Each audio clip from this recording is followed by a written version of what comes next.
பாதையில் கர்த்தரை நீ தேடினார், தென்படுவார், உனக்கு முன் வருவார். முழு மனதோடு அவரை நீ கூப்பிட்டார், பதில் தருவார், வழி காட்டிடுவார். மகளிர் மன்றாட்டு ஜெப நேரம், மன்றாடி ஜெபிக்க இரு தருணம்.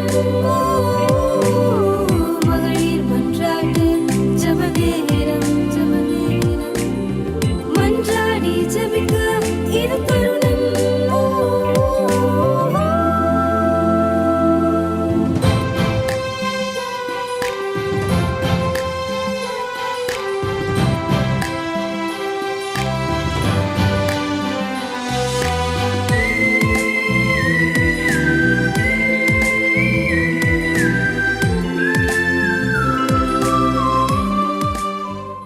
தேவனுக்கே மகிமை உண்டாவதாக.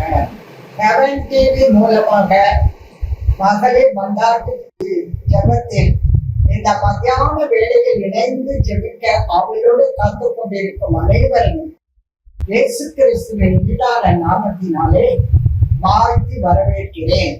இந்த மத்தியான நேரத்திலே எல்லாம் செய்து கொண்டிருக்கிறார்களோ, ஆனால் இந்த ஜெபத்தில் இணைந்திருக்கிற நம்மை பயனுள்ள விதத்தில் ஆண்டவர் பாதத்தில் ஜெபிக்கும்படியாய் இந்த மத்தியான நேரத்தை தேவன் நமக்கு கொடுத்திருக்கிறபடியால் முதலாவது தேவனுக்கு நன்றி செலுத்தி கரங்களை தட்டி அவருக்கு மகிமையும் கனத்தையும் செலுத்துவோமா?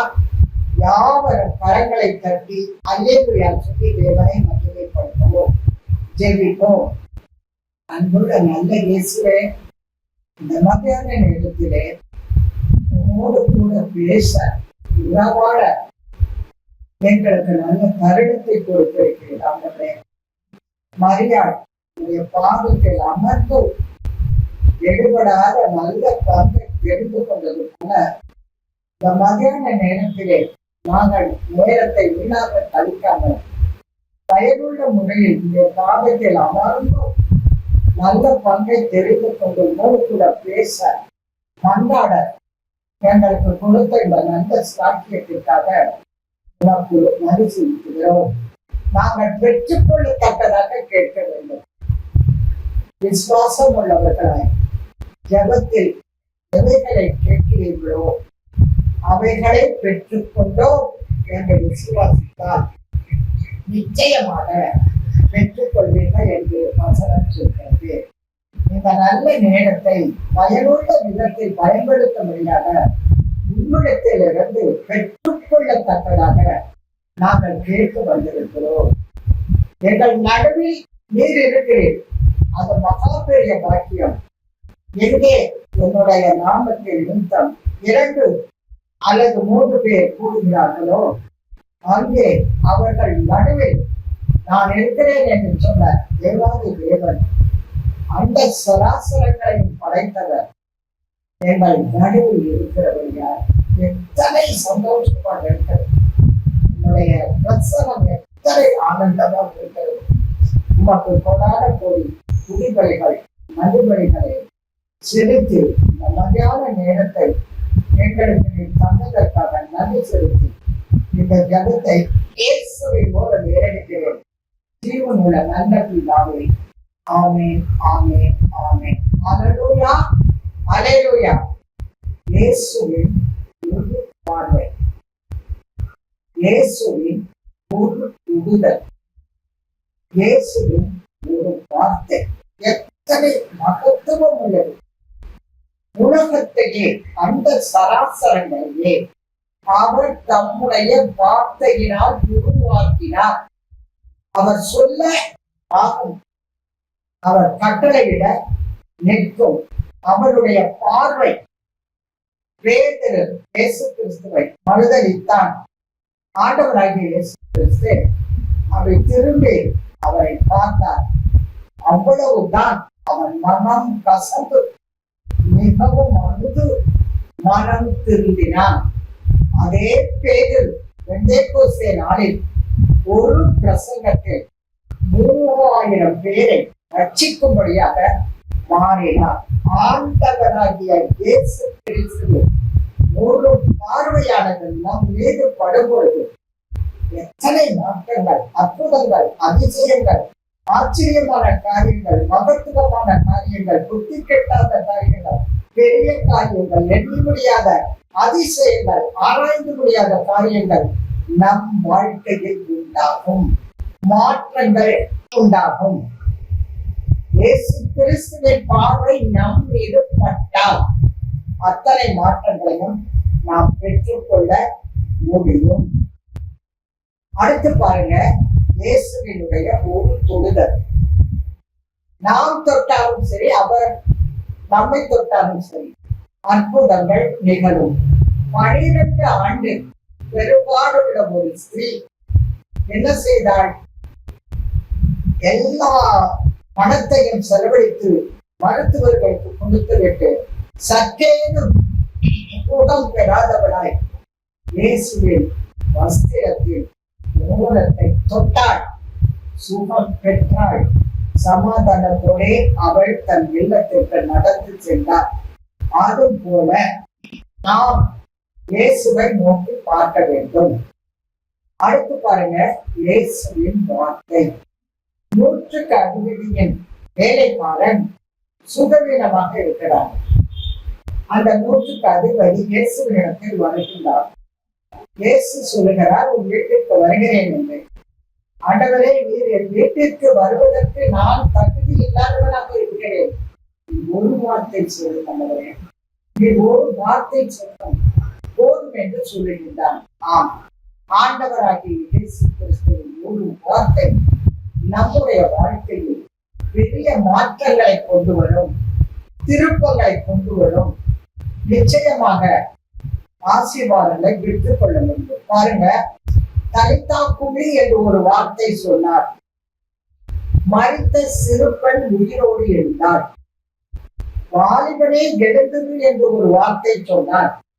மரித்த வாலிபன் உயிரோடு எழுந்தால், உட்கார்ந்தான், பேச ஆரம்பித்தார். இறையாதே, அமைதல் இரு என்று சொன்னார். காற்றும் வடகும் அவர் சத்தத்தை கேட்டு அமைதலாயிற்று. நம்முடைய வாழ்க்கையில் இறைச்சல்கள், அலக்கழிப்புகள் இருக்கிறது என்றால், இந்த நேரத்தில் இறையாதே, அமைதலாய் இரு என்று இயேசு சொன்ன வார்த்தை நாம் சொல்லும்போது நிச்சயமாக நமக்கும் அது நடக்கும். ஆண்டவராகிய இயேசு கிறிஸ்து 400 விதவையை காண்கின்றார். அவனுக்கு ஒரே வாலிபன், ஒரே மகன், அவனைத்தான் நம்பி இருக்கின்றான். அவன் மரித்து போனான்.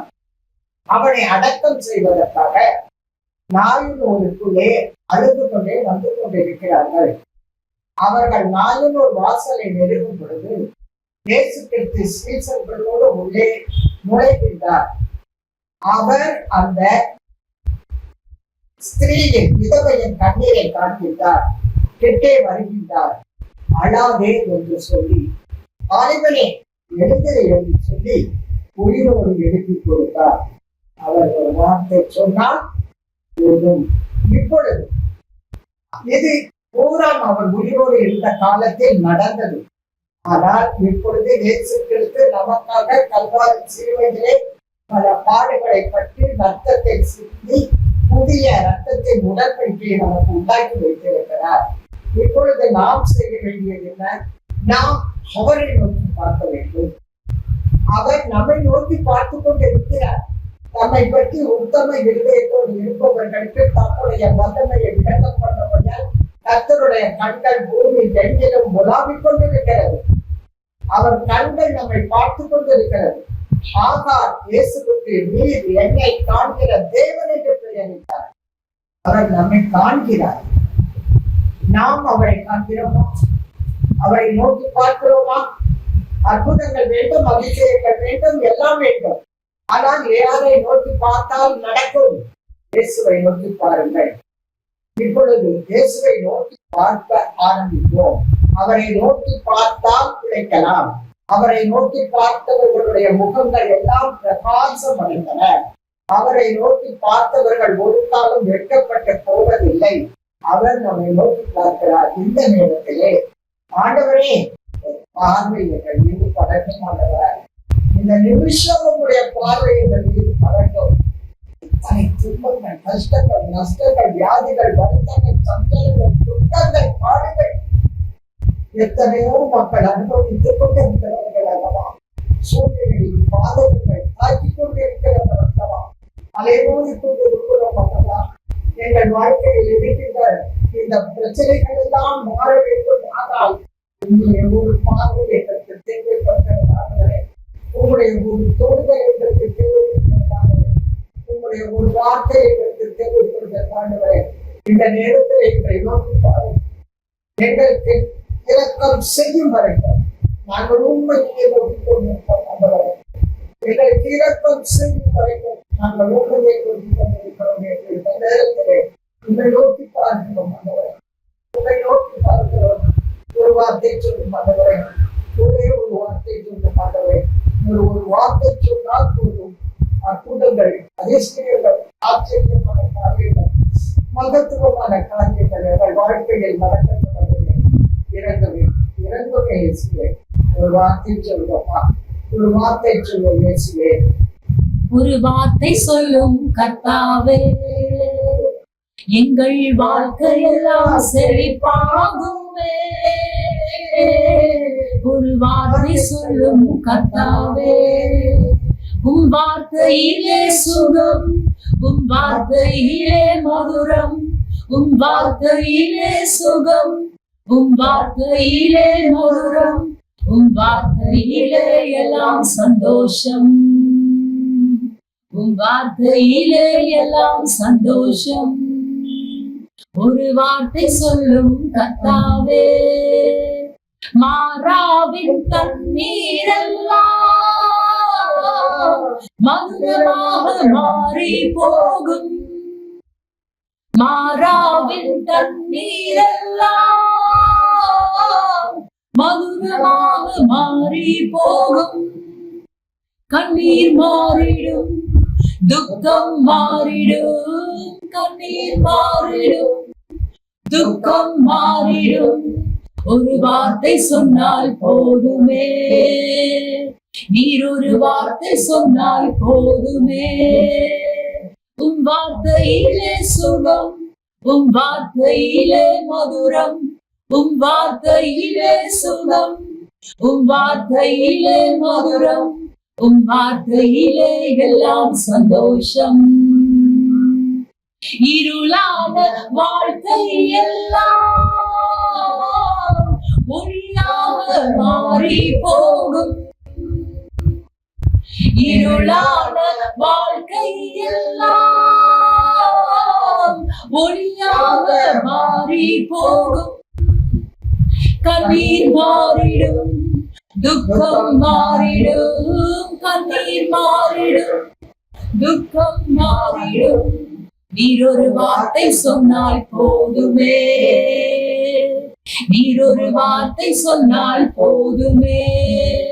உம் வார்த்தையிலே சுகம், உம் வார்த்தையிலே மதுரம், உம் வார்த்தையிலே சுகம், உம் வார்த்தையிலே மதுரம், உம் வார்த்தையிலே எல்லாம் சந்தோஷம், உம் வார்த்தையிலே எல்லாம் சந்தோஷம். அல்லேலூயா, ஆமென். இன்றைக்கு நமக்கு கர்த்தருடைய பார்வை நம்மளே பட்டிருக்கிறது. கர்த்தர் நம்மை தொட்டிருக்கிறார். அவர் நம் வார்த்தைகள் மூலம் நமக்கு பேசி இருக்கிறார்.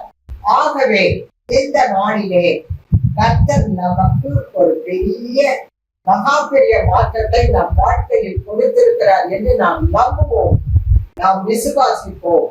அதை வரும் காலங்களிலே நிச்சயமாக நாம் காண்போம். ஆமென், அல்லேலூயா. வாலிபர்கள், வாலிப பெண்கள் நாம் ஜெபிக்க கடமைப்பட்டிருக்கிறோம். தற்காலத்தில் வாலிபர்கள் எத்தனையோ தீமையான காரியங்களுக்கு அடிமைப்பட்டு அனைத்து தெரிந்து கொண்டிருக்கிறார்கள். அழுக்கின் பாதையை நோக்கி அதிவேகமாய் ஓடிக்கொண்டிருக்கிறார்கள். மீதுதான் கண்ணோக்கி பார்க்க வேண்டும். இறங்குமே, இயேசுவே இறங்குமே. வாலிப பையன்கள் மட்டுமல்ல ஆண்டவரே, அதற்கு இணையாக வாலிப பெண்கள் குடிக்கிறார்கள் ஆண்டவரே. பலவிதமான தீய பழக்கங்களில் ஈடுபட்டு ஆண்களுக்கு பையன்களுக்கு இணையாக, இன்னும் சொல்ல போனால் அதைவிட அதிகமாக தீமையான காரியங்களில், சிற்றின்பங்களில், குடிகளில், வெளிகளில், போதைகளில் மாணவர்கள் ஈடுபடுகிறார்கள், வாலிபர்கள் ஈடுபடுகிறார்கள், வாலிப பெண்கள் ஈடுபடுகிறார்கள் ஆண்டவரே. அவர்கள் மட்டும் திரும்பினார், அப்பொழுதுதான் இந்த நாட்டிலே ஒரு எழுப்புதல் ஏற்படுமாட்டவே. வாலிபர்களை திருத்த வேண்டும். அவர்கள் தான் வருங்காலத்திலே உங்களுடைய சுவிசேஷத்தை உலகத்திற்கு அறிவித்து உலகத்தை சீர்திருத்தக்கூடிய அந்த வயது கர்த்தாவே, இந்த நேரம் நாங்கள் வாலிபர்கள் பெண்களுக்காகவும் வாலிபர் பையன்களுக்காகவும் அதிகமாக தெரிவிக்க வேண்டும். வாலிபர் நியாயத்திலே ஒரு சிருஷ்டிகளை நிலை என்று வசனம் சொல்கிறது. வாலிபன் தன் வழியை எதினால் சுத்தம் பண்ணுவான், உங்களுடைய வசனத்தின் படி தன்னை காத்துக் கொள்வதினால் அல்லவோ என்று வசனம் சொல்கிறது. ஆகவே எப்படி ஆகிலும் அவர்களை ரட்சித்தவர்களாகவே ஜெபிப்போம். அன்புள்ள நல்ல இயேசுவே, வாலிப பையன்களுக்காகவும் வாலிப பெண்களுக்காகவும் இந்த நேரத்திலே, இந்த கருத்திலே நாங்கள் யாவரும் ஒருமனப்பட்டு இணைந்து பேச்சு கத்துவி கேட்கிறோம். வாலிப உலகத்தை சீர்திருத்தி சிறையிருப்புகளில் இருந்து அவர்கள் ஏதாவது விடுதலை பல வேண்டும் ஆண்டவரை. வாலிப பெண்களாக எத்தனைக்கு அதிகமாய் துணிந்து செல்லப்படுகிறார்கள். சொல்லுவதை கேட்பதில்லை, கீழ்ப்படிவதில்லை, பெற்றோர்கள் வார்த்தைக்கு கீழ்ப்படிவதில்லை. மனம் இறங்கி வந்தவரை சுவிசேஷம் அவர்களுக்கு எல்லாம் அறிவிக்கப்பட வேண்டும். ரட்சிப்பு பக்தருடையது. நீர் அல்லவோ அவர்களை ரட்சிக்கப்பட வைக்க வேண்டும். இறங்கும் ஆண்டவரே, அவர்களை தற்கத்திய பிள்ளைகளை திருப்புகிறது போல வாலிப பெண்களையும் வாலிப பையன்களையும் திருப்பிக் கொண்டு வாரும். சுவிசேஷம் அவர்களுக்கு அறிவிக்கப்பட வேண்டும். அவர்கள் யாவரும் மனம் திரும்ப வேண்டும். அவர்கள் யாவரும் உங்களை ஏற்றுக்கொள்ள வேண்டும். அதற்கான சூழ்நிலைகளை, வாய்ப்புகளை நீர் ஏற்படுத்தி அழைத்து கொண்டிருக்கிற வாலிப உலகத்தை சிற்றின்படுத்தலில் ஈடுபட்டு தங்களை கெடுத்துக் கொண்டிருக்கிற வாலிப உலகத்தை நீர் மாற்றுவரை. ஒரு கூட்ட வாலிபர்கள் உமக்காக சுடர்களை போல வசனைகளை கைகளை பிடித்துக் கொண்டு உமக்காக உழைக்கிறார்கள். உடைய நாமத்தை மகிமைப்படுத்துகிறார்கள். உங்களுடைய ராஜ்யத்திற்கு ஆத்மாக்களை ஜெயித்துக் கொண்டிருக்கிறார்கள். மறுபுறத்தில் இப்படியாக வாலிபர்கள் அழிந்து கொண்டிருக்கிறார்கள். உமால்தான் மாற்ற முடியும். நீ ஒருவரால் தான் அதை செய்ய முடியும். நாங்கள் ஜெபித்தால் நீர் எங்கள் ஜபத்தை கேட்டு அந்த வாலிப உலகத்தை மீட்கும்படியாய் சுவிசேஷம் செய்வதற்கான அனுகூலமான வாசல்களை திறந்து எப்படி ஆகிலும் அவர்களை ஸ்திரப்படுத்தி வழிநடத்தும் நிலைநிறுத்தும் உம்மால் மட்டுமே முடிந்த காரியத்தை உங்களிடத்தில் கேட்கிறோம் ஆண்டவரே. தயவு பாராட்டும், இரக்கம் பாராட்டும் ஆண்டவரே, கருணை பாராட்டும் ஆண்டவரே. எப்படி ஆகிலும் அவர்களை சீர்திருத்தம் ஆண்டவரே. உம்மால் முடித்த காரியம் நினைத்தால் கூடும் ஆண்டவரே. உம்மால் செய்ய முடியாத அவசியமான காரியம் ஒன்றுமே இல்லையா ஆண்டவரே. இந்த வாலிப மக்களை சீர்திருத்தி அந்த அவர்கள் யாவரும் நாமத்தை உயர்த்தி பிடிக்கும் மக்களாக, உமக்காக எழுதி பிரகாசிக்கிற மக்களாக மாற வேண்டும். அப்படி நீ செய்ய வேண்டும் என்று இயேசு கிறிஸ்துவின் மூலம் வேண்டிக் கொள்கிறேன். ஜீவனுள்ள நல்ல பிதாவே, ஆமென், ஆமென், ஆமென். அல்லேலூயா, அல்லேலூயா. ஆண்டவரே, இந்த நேரத்திலே முதியவர்கள், பெற்றோர்கள் பிள்ளைகளை மிகவும் அருமையாக வளர்க்கிறார்கள், சீராட்டி பாராட்டி பாராட்டி தங்களுக்கென்று எதுவும் செய்யாமல் தியாகமா மனப்பான்மையோடு கஷ்டப்பட்டு பலர் எல்லா கஷ்டப்பட்டனாலும் படிக்க வைக்க வேண்டும், பிள்ளைகளை முன்னுக்கு கொண்டு வர வேண்டும் என்று அவர்களை வளர்த்து ஆராய்ச்சி எல்லாம் செய்து நல்ல ஒரு உத்தியோகத்தை உட்கார வைக்கப்பட்டு தற்காலத்தில் முதியோர்களின் நிலைமையை பார்த்தால் மிகவும் பரிதாபமான நிலைமையாக இருக்கிறார்கள்.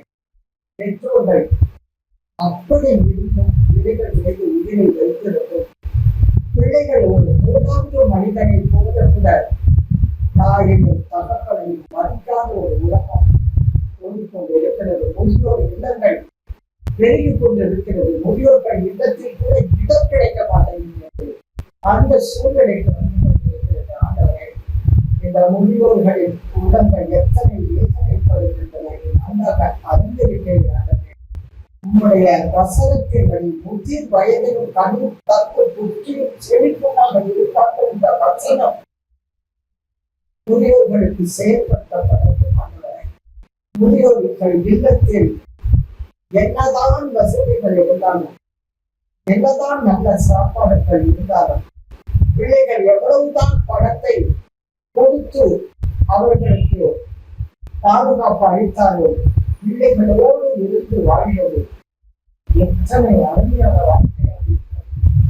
ஆனால் புறக்கணித்து இருக்கிறார்கள். அந்த வீட்டில் ஒரு மூலையில கூட ஒரு இடத்தை கொடுத்தா அவங்க பாட்டுக்கு உட்கார்ந்துருப்பாங்க. அதை கூட கொடுக்கிற மக்கள் பிள்ளைகள் கடினம் பட்டு போயிருக்கிறது. இருதயம் கடினப்பட்டு போயிருக்கிறது. உணர்வுடன் இருதயம் இல்லாமல் இருக்கிறது. ஊழியக்காரர்கள் கூட தங்கள் பெற்றோர்களை மறுப்பதில்லை.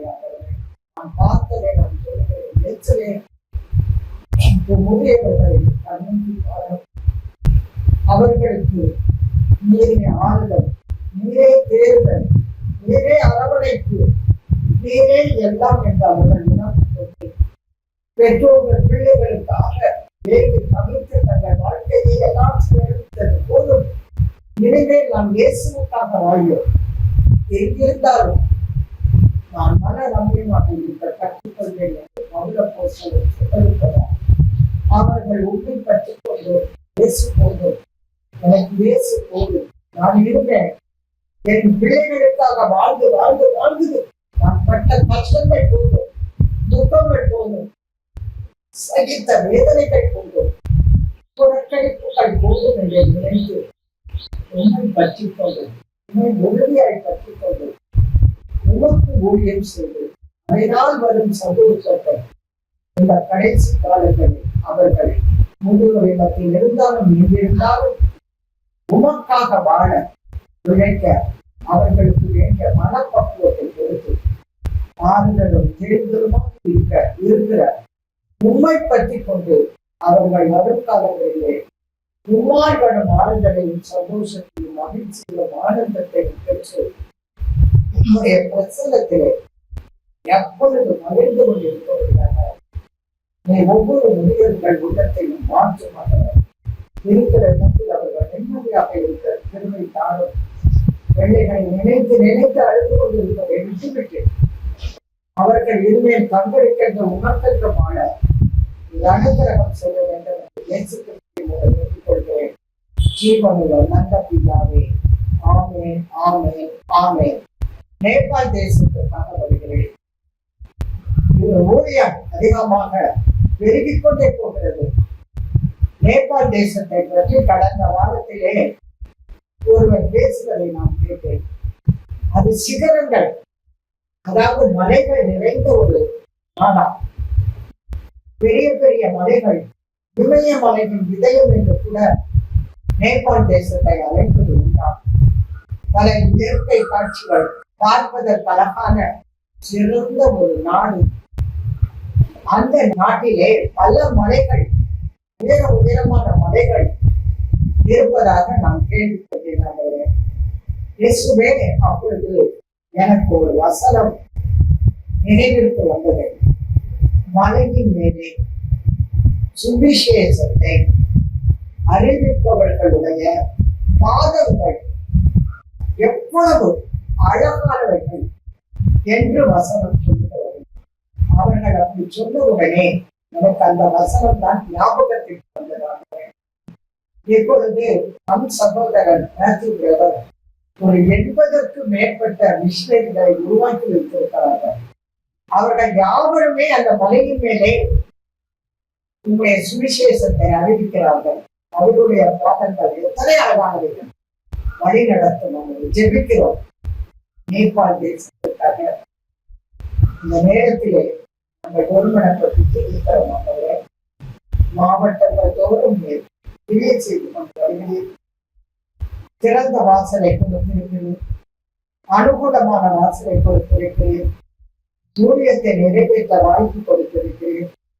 அதை தவறாமல் பயன்படுத்தி அதை நிறைவேற்றி வருகிறார்கள்.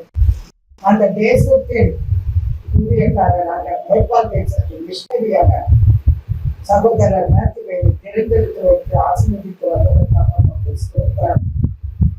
மிஷனரிமார்களுக்கு வேண்டிய தேவைகளை சந்தித்தரவும், குடும்பங்களை ஆசீர்வதித்தரவும், ஆலயங்கள் கட்டப்பட்டு வருகிறது, ஆராதனைகள் நடத்தப்பட்டு வருகிறது, இன்னும் அதிகமான ஆலயங்கள் கட்டப்பட வேண்டும். நம்முடைய நாமம் நேபாள் தேசத்திலே ஓட்ட வேண்டும். இன்னும் ரட்சிக்கப்படாத மக்கள் இன்னும் இருக்கிறார்கள். சந்திக்கப்படாத மாநிலங்கள் மாவட்டங்கள் இருக்கிறது. அங்கும் செல்வதற்கான வாய்ப்புகள், சுவிசேஷத்தை அறிவிப்பதற்கான வாய்ப்புகளை நீர்தான் ஆண்டுகளை ஏற்படுத்தி தர வேண்டும். அப்படியாக நீர் அந்த தேசத்தை ஆசீர்வதித்து வருகிறீர்கள். இயற்கை சிற்றத்திற்கு விருது பாதுகாத்துக் கொள்வீராக. அங்கே பயணங்கள் செய்கிறார்கள். குறிப்பாக அங்கு சென்று பல முறை அங்கே யாவரும் இணைந்து ஊழியம் செய்கிறார்கள். அவர்கள் பயண வாய்ப்புகளை, பயண கிருபைகளை தந்து சுகபத்திரமாக அவர்கள் சென்று நேபாள் தேசத்தை சந்தித்து தேசத்துக்கு சொந்தமாக அனுகிரகம் செய்து வருகிறேன். இன்னும் அதிகமான வாய்ப்புகளை தந்து நேபாள் தேசத்து மக்கள், இன்னும் ரட்சிக்கப்படாத மக்கள் யாவரும் ரட்சிக்கப்படுவதற்கேற்ற சூழ்நிலைகளை உருவாக்கி நேபாள் தேசத்துக்கு சொந்தமாகட்டும் என்று சொல்லும்படியான ஒரு காரணத்தை நிறைவேற்றி தர வேண்டும் என்று இயேசு கிறிஸ்துவோடு வேண்டிக் கொள்கிறேன். நல்ல பிதாவே, ஆமே ஆமே ஆமே. ஆண்டவரே, ஆலயத்திலே சத்தேனும் நிமிடக்கூடாத கூலியாக இருந்த ஒரு மகளை உங்களுடைய கண்கள் பார்த்ததல்லவா? உடனே நீர் கூப்பிட்டு நிறுத்தி ஜெபம் செய்து அவளை தலை நிமிர்ந்து நடக்க செய்த தேவனாக இருக்கிறார். இந்த நேரத்திலே பலவிதமான வியாதிகளினால், நோய்களினால், துக்கங்களினால், மருத்துவர்களால் கைவிடப்பட்ட நிலையில் பலவிதமான கடினமான ட்ரீட்மெண்ட்டினால் சென்று கொண்டிருக்கிறார்கள். பலர் ஐசியூவிலே ட்ரீட்மெண்ட் எடுத்துக் கொண்டிருக்கிறார்கள். உங்களுடைய சுகமளிக்கும் கரம், குணமாக்கும் தழுவுகள் அதிகாரியாகிய கர்த்தர் இரக்கம் பாராட்டி இந்த ஜபத்தில் இணைந்து இருக்கிற மக்களுக்கும் பலவிதமான வியாதிகளிலும் நோய்களிலும் கஷ்டப்பட்டுக் கொண்டிருக்கிறார்கள். ஆனால் நீர் நினைத்தால், நீர் பார்த்தால், நீர் தொட்டால், நீர் ஒரு வார்த்தை சொன்னால் கம்ப்ளீட்டாக அவர்கள் சுகமடைவார்கள், ஆரோக்கியம் அடைவார்கள். ஆண்டவரே, சௌக்கியமும் ஆரோக்கியமும் வரப்படி உங்களுடைய சத்தியத்தை வெளிப்படுத்தினேன் என்று வாக்களித்த தேவன், உன் செட்டைகளின் கீழ் நீதியின் சூரியன் உதிக்கும் என்று வாக்களித்த தேவன், இந்த நேரத்திலே யாவருக்கும் குணமளிக்கும் தழும்புகளால் குணமளித்து சுகப்படுத்தி ஆரோக்கியப்படுத்தி அவர்கள் சுகமான ஒரு வாழ்க்கை வாழ நீர் அனுக்கிரகம் செய்ய வேண்டும் என்று இயேசு கிறிஸ்துவின் மூலம் வேண்டிக் கொள்கிறேன். சின்னமுள்ள நல்ல பிதாவே, உமக்கு நன்றி செலுத்துகிறேன். இயேசுவின் மூலம் பிதாவே, ஆமென். இந்த மத்தியான நேரத்தை ஆசீர்வாதமாக மாற்றி தந்த தேவனுக்கு கொடாக்கோடி நன்றி செலுத்தினேன். ஆமென். அல்லேலூயா. துவைக்கவும் என்று நான் இருந்தேன், ஜெபிக்கவும் கொடுக்கவும் என்று தான் உணர்ந்தேன். சமைக்கவும் துவைக்கவும் என்று நான் இருந்தேன், ஜெபிக்கவும் கொடுக்கவும் என்று தான் உணர்ந்தேன். முழங்காலில் நின்று புதிதானது தாவீனால் துதித்து நன்னாளாய் பிறந்தது முழங்காலில் நின்றேன் துவக்கம் புதிதானது தாவீனால் துதித்து நன்னாளாய் பிறந்தது மகளிர் மன்றாட்டு ஜெப நேரம் மன்றாடி ஜெபிக்க இது தருணம்